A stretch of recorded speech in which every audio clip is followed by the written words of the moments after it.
My name is Daniel. I'm 58 years old. I'm sitting on the same couch I've sat on for years, in the same living room where most of my evenings quietly disappeared. If you walked into my house, you'd probably think I did fine in life.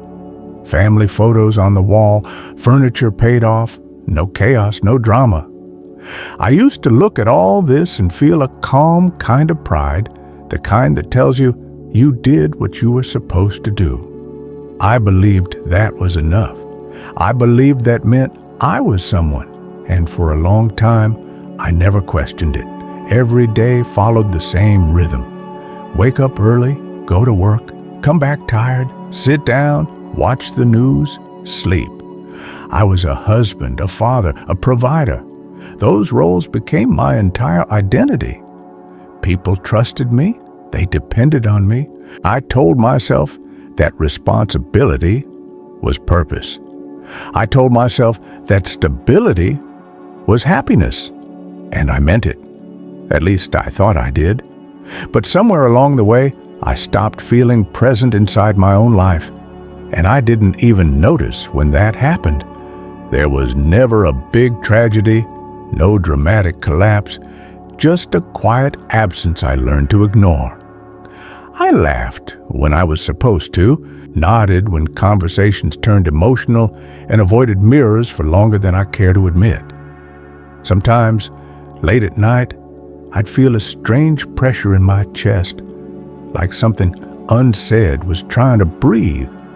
I always pushed it away. I told myself I was tired. I told myself this was just how adulthood felt. Deep down, though, there was a question I never dared to ask out loud. It wasn't until recently that I realized how rarely I looked backward.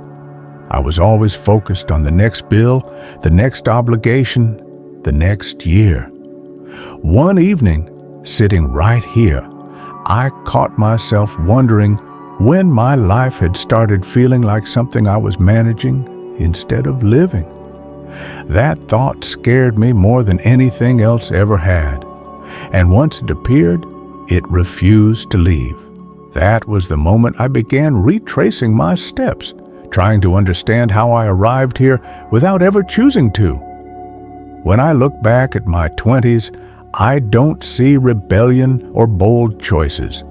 I see a young man who learned very early how to nod his head and move forward without resistance. I chose my career because it sounded respectable when I said it out loud. It paid the bills, earned approval, and made my parents feel secure. I didn't hate it, and that was enough for me back then. Passion felt like a luxury for other people. I told myself I was being practical, mature, responsible. I never stopped to ask what I actually wanted because no one around me was asking that question either. Marriage came the same way. I loved my wife, I truly did, but I also loved the idea of being settled, of fitting into the image of a successful adult man. Everyone said it was time, and I agreed without hesitation. I remember thinking that love would naturally deepen with time, that meaning would arrive once everything was in place. Saying yes felt safe. Saying yes kept life moving. I didn't realize that every easy agreement was quietly teaching me to ignore my own voice, until that voice became barely audible. As the years passed, responsibilities stacked neatly on top of each other. A mortgage, children, promotions, expectations. On the outside, my life looked solid, even admirable. People congratulated me. They told me I was doing well. Inside, though, things were strangely quiet. Not peaceful quiet, empty quiet. I rarely felt excited, rarely felt deeply sad, just functional. I mistook that numbness for balance. I believed that this emotional silence was the price of adulthood, and I paid it without complaint. What I didn't understand then was that comfort can slowly replace fulfillment if you let it. I built a life where nothing was falling apart, but nothing was truly alive either. Each year blended into the next, and I stopped measuring time by memories and started measuring it by obligations. I told myself I'd reflect later, enjoy life later, feel deeply later. I had no idea that later was quietly becoming my entire life, and that the erosion had already begun. Over time, comfort started charging a quiet fee I didn't notice at first. I was physically present with my family, but emotionally distant, like someone watching life through thick glass. I missed small moments that never came back, conversations cut short, birthdays rushed, evenings where I chose silence over connection. I told myself I was tired, that work demanded everything I had. But deep down, I knew I was withholding parts of myself I no longer knew how to access. Love became routine, and routine slowly replaced intimacy without anyone announcing the change. The hardest part is realizing how often I postponed happiness. I treated joy like something fragile I couldn't afford yet. When things slowed down, I'd think, when the kids grow up, when work gets easier. I said those words so many times they felt responsible, even wise. But life doesn't pause while you prepare for it. Days kept moving, seasons kept changing, and I stayed exactly where I was, convincing myself that endurance was the same as meaning. It wasn't. It was survival dressed up as virtue. Fear played a bigger role than I ever admitted. Fear of upsetting the balance. Fear of disappointing people who depended on me. Fear of discovering that I'd already gone too far down the wrong road to turn back. So I stayed. I stayed in conversations that felt empty, routines that drained me, and a version of myself that felt increasingly unfamiliar. I became very good at explaining why change was impractical, irresponsible, unnecessary. Those explanations kept me frozen, even as time quietly slipped through my fingers. Eventually, I began telling myself a dangerous story, that it was simply too late. Too late to start over, too late to ask different questions, too late to want something more. That belief brought a strange sense of relief because it removed responsibility. If it was too late, then I didn't have to act.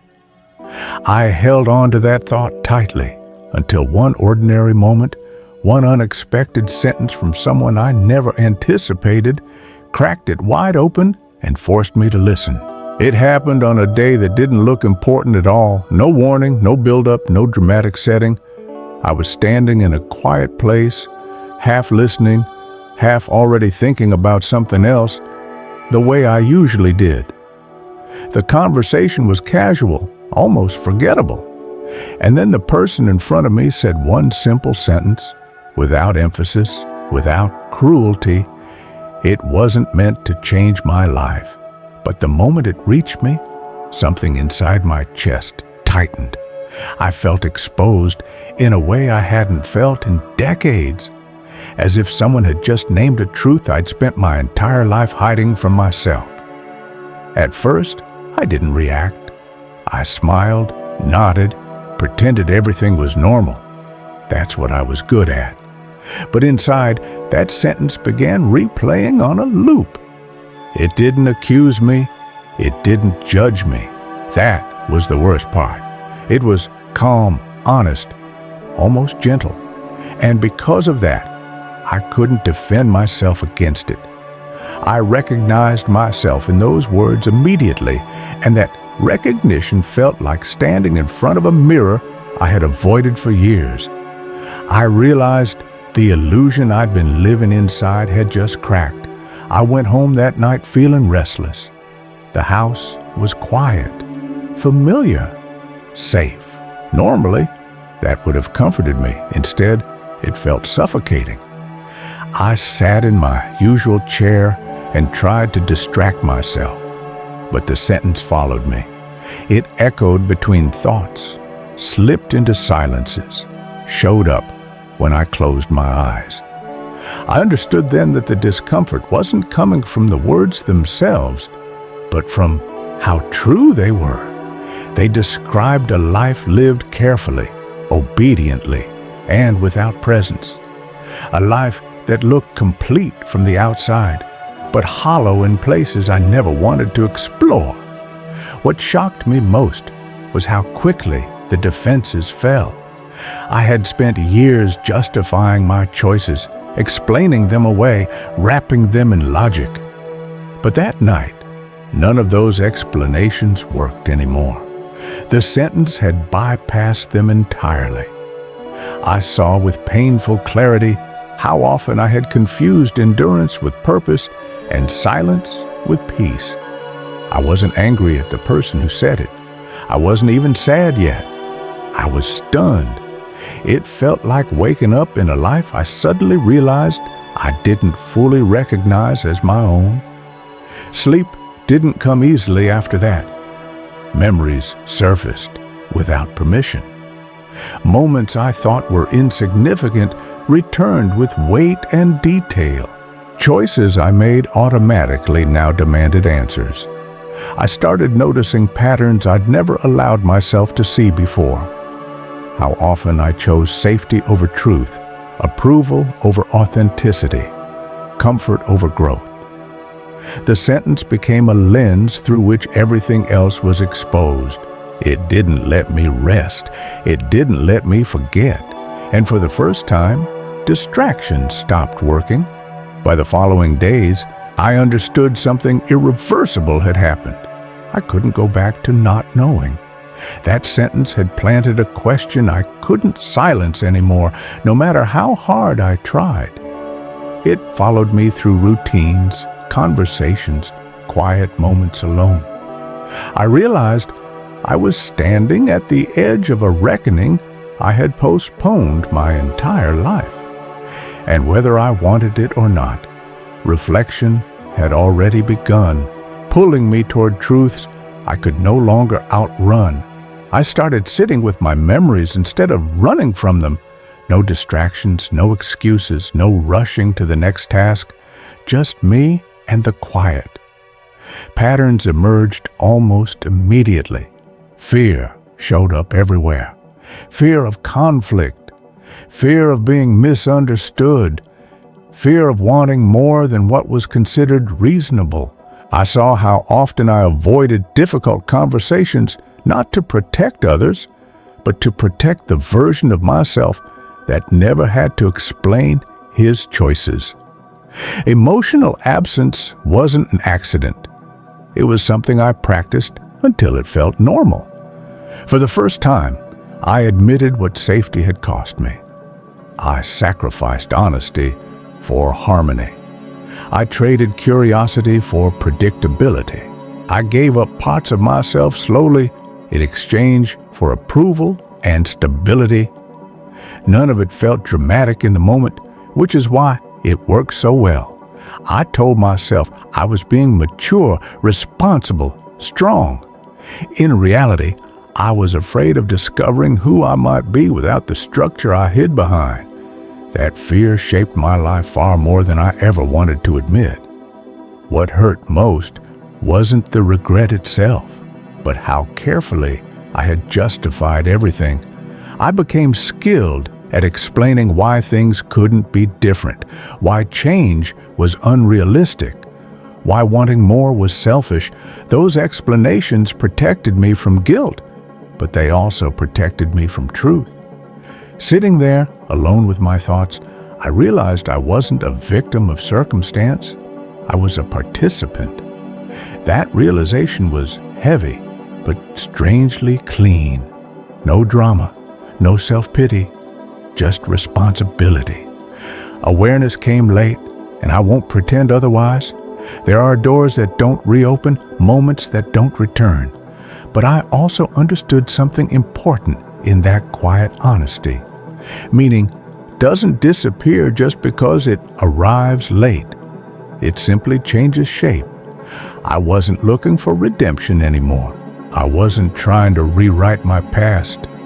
I was beginning to ask a different question, not about what I could fix, but about what was still true and what kind of honesty was still possible from here. What I know now didn't arrive with fireworks or relief. It came quietly, almost respectfully, like a truth waiting until I was finally willing to sit still. I understand now that clarity doesn't fix the past and it doesn't soften regret. It simply removes the lies I once needed to survive. I see my life more clearly than ever before, and that clarity is heavy. It asks nothing from me except honesty. There's no comfort in it, but there is something solid, something real. For the first time, I'm not explaining my life away. I'm simply seeing it. Living with this awareness means carrying two feelings at once: acceptance and longing. I accept that time only moves in one direction, and that some choices echo longer than others. But I also feel a quiet ache for the man I might have been if I had listened sooner. That ache doesn't paralyze me anymore. It just sits there, reminding me of what matters. I don't fight it. I don't romanticize it. I let it exist, the same way I finally let my own truth exist. I no longer believe that life offers neat conclusions. There is no final lesson that ties everything together, no speech that makes the years feel justified. What exists instead is presence. Small moments where I notice myself more. Conversations where I listen instead of retreating. Silence that doesn't feel empty anymore. These changes don't erase what came before, but they change how the remaining time feels in my hands. Not lighter, just more honest. If you're listening to this, maybe you hear parts of yourself in my words, maybe not. I don't know how much time I have left or what shape my story will take from here. I only know that awareness, even when it comes late, alters everything that follows. My life is still unfolding, not in years or achievements, but in memory, attention, and truth. And maybe that's all it was ever meant to do.